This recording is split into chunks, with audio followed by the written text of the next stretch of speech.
En zone d'insécurité, les convois automobiles sont toujours très vulnérables. Les efforts doivent tendre à l'application stricte des mesures réglementaires de sécurité qui permettent de diminuer cette vulnérabilité et de faciliter l'intervention des éléments réservés.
Transmettez au PC. Sommes tombés dans une embuscade à 384, 735. Un GMC hors d'usage. Blessé à évacuer. Rebelle décroche vers le nord. Je repars. Voilà ce qui se passe. Une bande rebelle importante vient de tendre une embuscade au pied d'une SAR. Cela confirme les renseignements que nous avions déjà. Exact. Les première et troisième compagnies essaieront de rejeter les rebelles sur la côte 709. Les deux sections nomadisantes de la quatrième compagnie sont là. Ordonnez-leur de rejoindre au plus vite le col éditant d'une embuscade.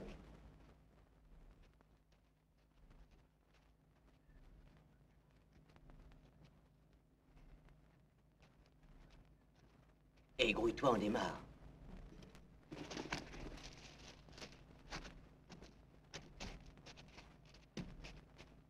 Farran. Mon lieutenant.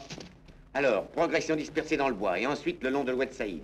Bien, Quartier. mon lieutenant. Mon lieutenant? Bon, vous partirez en tête, 3 hommes, 3 voltigeurs de pointe. Et vous, Michaud, vous me suivrez avec votre poste radio, pendant toute la progression.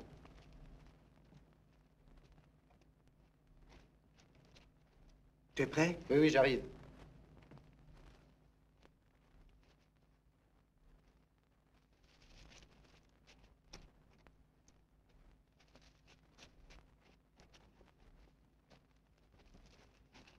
Pour être efficace et ne point courir de risques majeurs, l'action ou l'intervention diurne et rapide de cette unité légère en cours de nomadisation est cependant conditionnée par le choix judicieux d'itinéraires camouflés aux observatoires possibles de l'adversaire.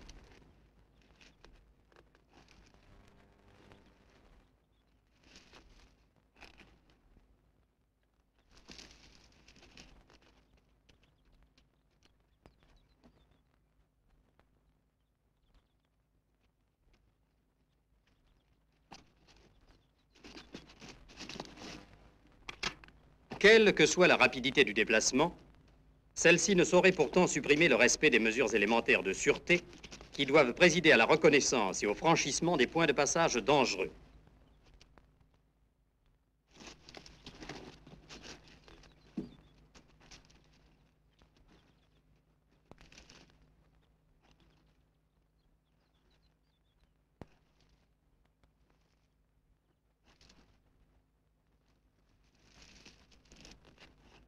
Une lisière de terrain boisé ou couvert est nécessairement une limite de bond dans la progression de l'unité.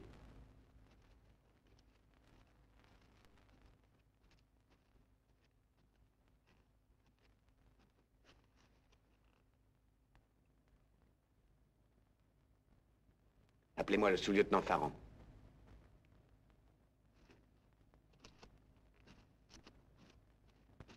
Mon lieutenant. Farran. Inutile de continuer. Le terrain est découvert et nous sommes en vue du village. Nous continuerons la progression cette nuit. Bien, mon lieutenant. Et passe-moi la gourde.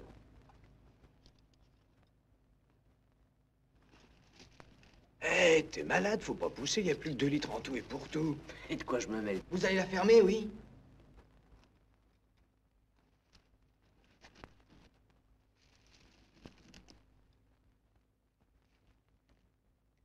Les hommes se sont reposés, protégés par les guetteurs.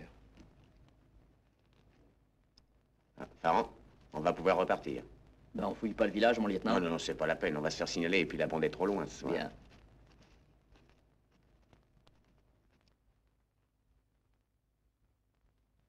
Pour l'unité en nomadisation, les déplacements de nuit sont la règle pour échapper aux vues de l'adversaire et pour gagner discrètement de nouvelles positions favorables à la mise en place d'embuscades permettant l'observation de jour dans un nouveau compartiment de terrain.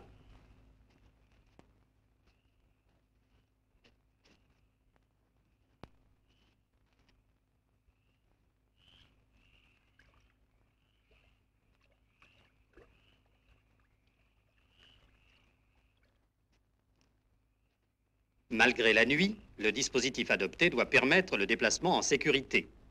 Les distances ou intervalles sont réduits pour conserver la liaison à vue.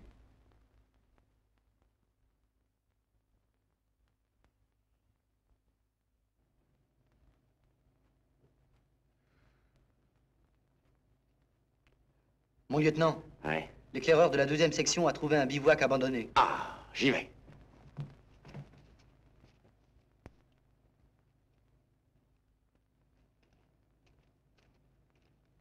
Voyez, mon lieutenant, c'est ici. Ah oui, en effet. Il y a à peine 24 heures que ce feu est éteint. Et les traces? Par ici, mon lieutenant.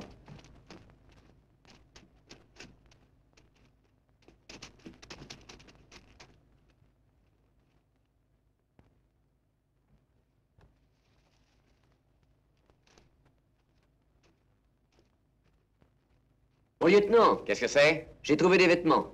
Fais voir. Pas de doute, c'est notre bande. Ils ont bivouaqué hier soir ici. Ils ont laissé leurs vêtements civils avant d'aller attaquer le convoi. Il faut aller leur tendre une embuscade, au col. Ils sont obligés d'y passer. D'après le nombre de vêtements, la bande doit être importante. En effet, il vaut mieux prévoir des renforts et l'y porter. Michaud, avertissez le PC. Bien, mon lieutenant, dès que j'aurai la liaison. Aux 2 sections, rendez-vous à la côte 709.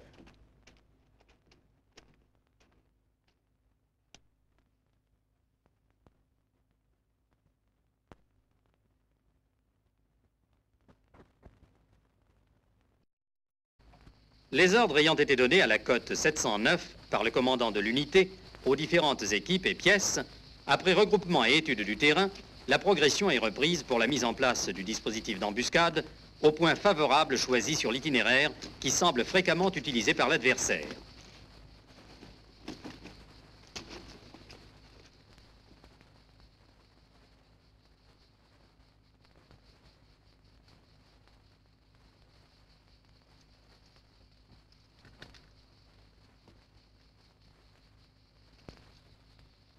Roméo 1 de Roméo.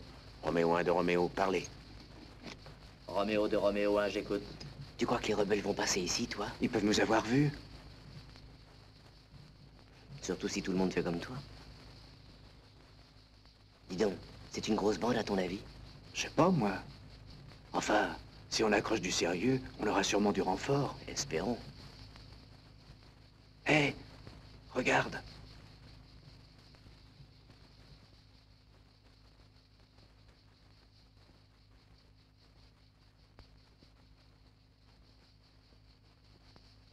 L'attente patiente et invisible, la neutralisation discrète d'éclaireurs ou civils qui progressent généralement en tête du gros des forces de l'adversaire, et sur celle-ci, l'action de choc soudaine, précise et brutale, tels sont les facteurs essentiels assurant avec le minimum de pertes le succès d'une embuscade minutieusement préparée et bien montée.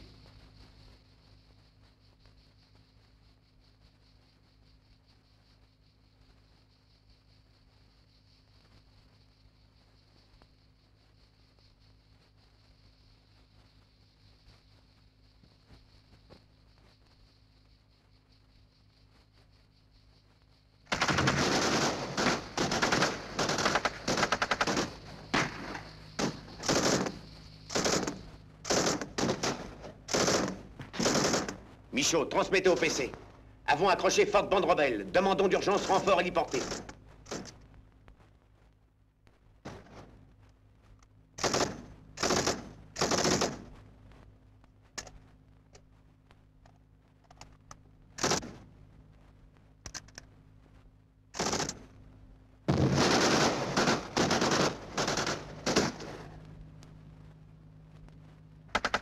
Pas de réponse du PC?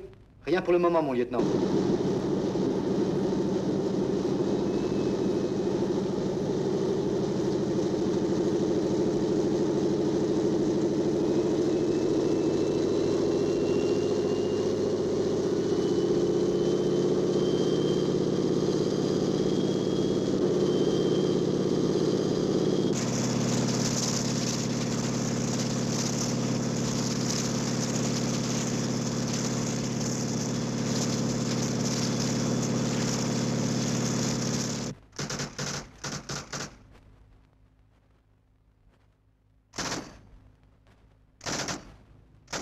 Mon lieutenant, faudrait peut-être mieux décrocher parce qu'ils vont finir par nous contourner.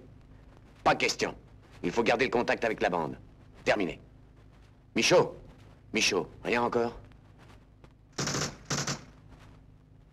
Ventilateur, ventilateur de Roméo. Parlez. Ventilateur, ventilateur de Roméo. M'entendez-vous? Parlez.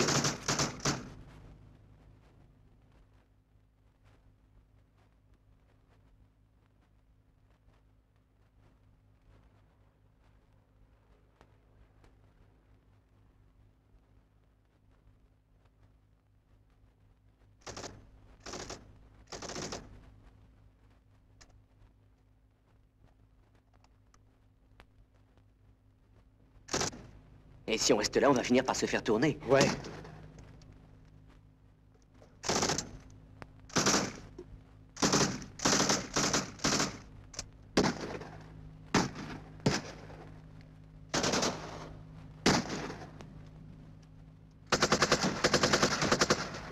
Roméo de Roméo 1. Ça y est, mon lieutenant, on est pris par derrière.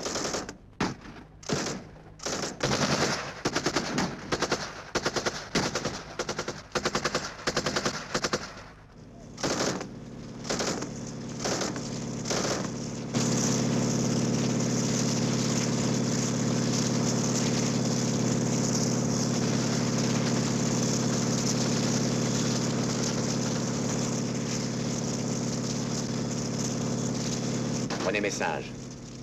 Résultat de l'embuscade. Primo, perte rebelle.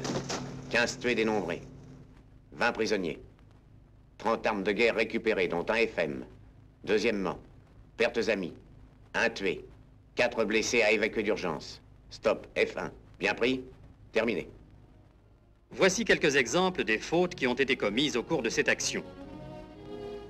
Ces hommes somnolent et l'attention s'est relâchée. La sûreté du convoi automobile en mouvement a pour base une activité intellectuelle et une observation permanente des cadres et de la troupe embarquée. Voyez ce pain d'une livre au premier plan. Tout alourdissement dans le chargement est une cause de fatigue supplémentaire pour le contre-guerriero. Ces hommes ont été trop vite, ils sont fatigués. Un sérieux entraînement est indispensable si l'on veut conserver en permanence les moyens intellectuels et physiques nécessaires à la sûreté et au combat de choc. Dans cette position horizontale, l'antenne de ce poste SCR 300 ne permet évidemment pas de bonne liaison radio. Enfin, en l'absence de camouflage, il est vraiment surprenant que cette embuscade ne se soit pas soldée en définitive par une bonne contre-embuscade ou qu'elle n'ait pas été décelée à distance.